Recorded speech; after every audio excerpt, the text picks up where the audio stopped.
I just want to thank everybody for coming today. My name is Kelly. I'm one of the organizers of this event. We decided after hearing the news story on Channel 10 that we could not do this. It is not okay for people who are going about their normal live business, walking downtown or whatever they're doing, to be assaulted because they are different than the people who are assaulting them. That is not cool. So I don't have prepared remarks because, quite frankly, I have bronchitis and wasn't really thinking that I would speak.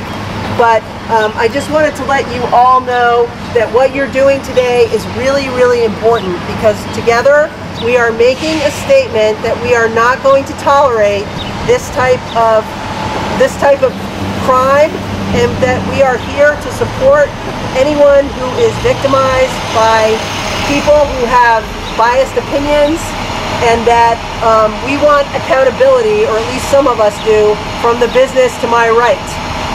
So if anyone would like to speak, we brought some megaphones so that people could speak. And if, this is a friendly crowd, so I would encourage you to do it if you'd like to. Thank you. Thanks, Kelly. Woo!